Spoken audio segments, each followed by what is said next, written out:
6 days of pure magic. Human Design Rave Festival 2024. Welcome to the Human Design Rave Festival 2024 from the 17th to the 22nd of January. And we're here to present to you in this virtual space for now, Bambaji. Hi, nice to meet you. Hello, nice to meet you, ladies. So, Bambaji is actually presenting a very interesting part of human design, the gray courses, the so-called gray courses, because they cannot be proven. They're like stories, like fairy tales, and this is exactly how they come out of Bambaji. So would you tell us more about it? Yes, thank you. Ra called them his cosmic fairy tales. And so that's a sort of a word phrase that I've taken on as well, because it does describe them so beautifully. The information that's contained in Rave Cosmology is so profound and it's so beautiful. And that I found I didn't want to teach it in a sort of a cold classroom kind of way, because I've done all of the certificate process for that. And it just started coming to me to teach it as, or to share it as stories. And through the stories, the teaching comes through in a way that's hopefully not too scary. It certainly isn't the way that Ra used to present it, with his like, we're all going to die, you know, bring out your dead. So it's a little bit more gentle than that. But with it's just sort of comes through as I says, a fairy story. Yeah. And not only that, it's kind of the whole cosmology is really bringing kind of the whole picture together, because, you know, we're living in this illusion of separateness, but actually we are part of the totality. And somehow the cosmology gives us the whole totality picture from the beginning to how everything came to be, and eventually to some end, which is difficult to comprehend with the human mind, and still it's very intriguing. The story is, you told us a little bit before and it turned out we were not recording, so can we go back to that emotion? And okay. It was a fairy tale, like, very much. We want to hear a little bit. So the story that I have to share with you is the story of Lapin. And Lapin is a foundling child who has been gifted to a wise woman to bring up.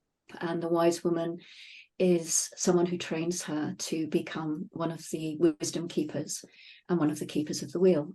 And Lapin is born under the sign of the 61st hexagram. And so she comes with an innate wisdom. And she tells the story of what it's like 800 years from where we are now to share space with what we would call the rave and what they call the others, and how they live and how they've kept the information and the knowledge and the material of human design alive, and how they still use it even though they're in the last days or the last years of waiting for the end times, and what they call the devouring, which is the point where we leave the planet, where the planet is done with us and it's all over, and they take off on the Brahma's long night. And it's her story, her way of communicating. And part of what Lapin wants to bring through is how grateful she is to all of us who are studying, who are committed, who are living human design, and who are going to inform the next generation and take it through, who will inform the next generation and take it through. And she wanted to bring gratitude for that, because that's what informs her life. And it's about time that we start talking about what is happening, because the background frequency is changing, and no matter how absurd it can sound to the mind, we see things collapsing from the cross of planning, and the new frequency of the sleeping phoenix is coming. It is. Yeah. Yeah, it's here already, isn't it? It's very much, we can feel it in our lives playing out. although it still hasn't fixed in, and it probably won't in our lifetimes, of course. You know, it needs all of us planning people to die off for it to really show. And Ra did say that the phoenix isn't going to be as scary as contagion, which is the next cycle after that. So it's sort of, it's like, as much as we have our mind stories about what phoenix is going to look like, there's still contagion to come. There's still explanation after that. There's still, you know, a couple more cycles before the whole round finishes, and they take off and go on their 200 million year journey before they land on Oberon. It's really quite extraordinary. But actually on the festival, we're going to have also newbies who don't know the whole story. And it's a good way to find out about actually this maybe huge information, because the cosmology is like 9 different courses or something, or 7. Yes, it's 7, and then it's got then the certification course as well. Yeah, and they're all at least 10 hours long. I mean, it's a huge amount of information in the Rave Cosmology material, but it can be coming through a story. It can be much more accessible than it would be if it was presented as let's do a teaching on, you know, Brahma or 2027 or all of those, which are all really amazing and juicy and fascinating, but they can be a bit off-putting to new people. Yeah. It's interesting, you know, some people are really into digging in the past and understanding what the history was about, and some people are really into future, yeah, and really looking into what's gonna happen. So as a cosmologist, yeah, and as a human design professional, when people ask you, so what does human design say about the future? What you're usually answering? What's your approach to that? My approach to that is that it brings a huge opportunity for us to be true to who we really are. And through being true to ourselves, we can then share that with other people, because we can only really be true with other people once we've accessed that place within ourselves where we find that love for ourselves, and we find that how we operate with that integrity is so important with how we are then able to operate with other people. If we haven't got the one, we can't offer it to anybody else. And so that's what certainly I feel the cross of the Phoenix is going to bring to us, is that opportunity of, yes, there's that huge individuality coming. It's taking us away from community. But without really knowing ourselves as an individual, we can't operate correctly. Yeah. And what is your story with human design? You also have a very interesting name. Can you share a bit of your story, your personal story, and grandly moving into your human design story? My personal story is I live in England. I have been in human design for 6 years now, and I discovered it the year my mother died. So that was quite a shift of my personal circumstances, because I'd been caring for her for 12 years and she passed away. And then almost within a month, I discovered human design, and it was like, okay, it didn't let me go. So I immediately went from doing having a reading to moving into the LYD to doing all of the foundation stuff, and then becoming an LYD guide. I'm a projector, so it's like, yeah, this is the system I want to master. And then gradually just sort of working my way through all the things. Once I discovered cosmology, that was a really big thing. Then it was, yeah, this is my stuff. And I think possibly because I have my personality signing 61, I only have one channel. There's the channel of community. So I'm really open to all of this stuff coming in and flowing through. And it very much feels like this is what I'm supposed to be sharing. This is what I'm here to teach. If I'm to teach anything, is that how we move into the next period of our lives, when not only do we move into a different cross, but we're losing the mystical way. We've got all of these big changes coming. We've got, I mean, people are going to start hunting for the rave. It's going to be very weird and it's like people hunt for a reflector. You know, when you first get into human design, it's like you can't wait to find your first reflector. And it's, you know, there's going to be that sense of people wanting to find the first rave, and which is in a way, it's almost a terrifying idea, because these are, I mean, we don't know what they're going to be, but it's just going to be unfolding in such an interesting way. So all of this dragged me in, and my husband also got interested. He's also a projector. I just sort of carried on working, and people asked me to talk and to teach, and I do bits of that. I teach the LYD and Rave ABCs, and I'm just about to start Rave Cartography as well.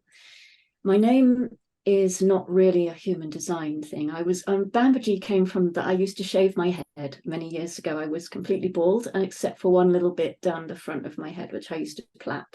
So people called me Bam Bam from the Flintstones. Right? So that was where the Bambaji. And then I spent some time in India working, because I was a chef for a long time, and I worked on a yoga retreat setting up their kitchens. So I got the G added onto Bam Bam. It became Bambaji. So I got that from Bambaji.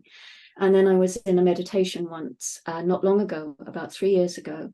And the meditation, I just got this very strong thing about haven. You are a haven for the world. You must incorporate haven into your name.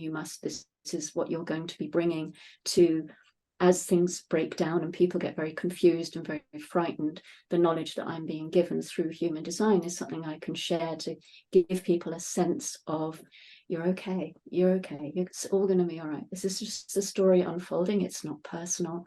We can get through this. Just know who you are. And so through that, I would become a haven, and I needed to incorporate that in my name. So I did. My mother is now turning in her grave, because she's like, what the fuck are you doing?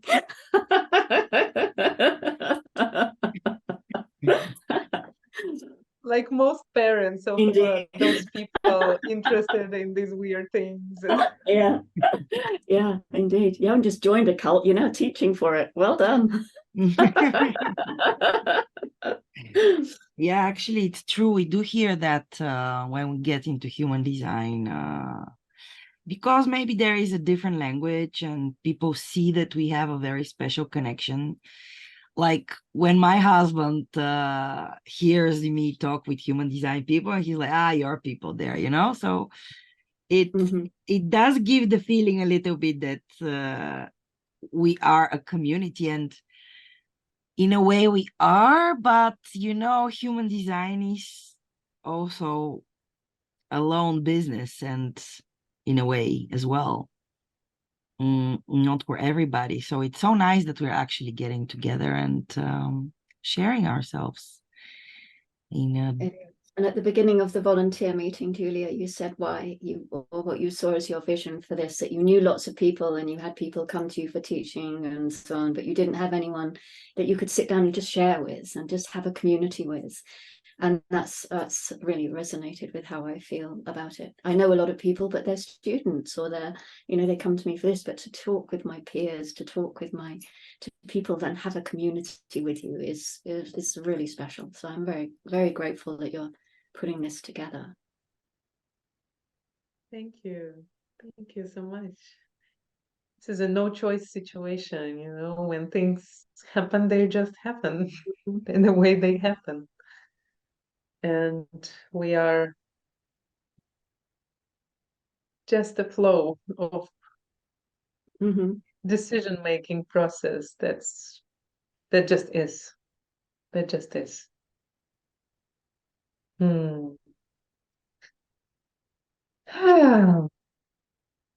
So I guess we discovered what you are to offer and a little bit about you.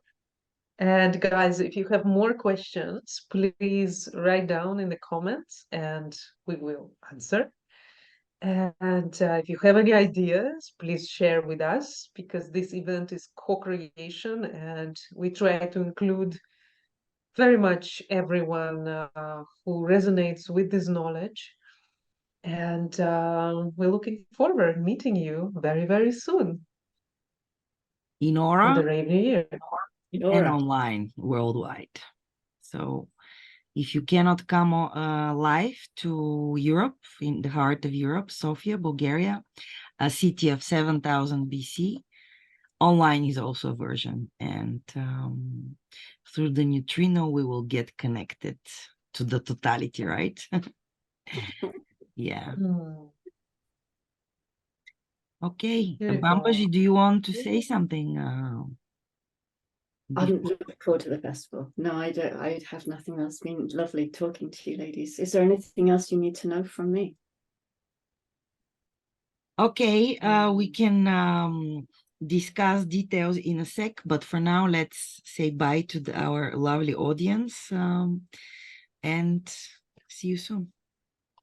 See you soon. Bye. Bye. Get your tickets today. See you soon.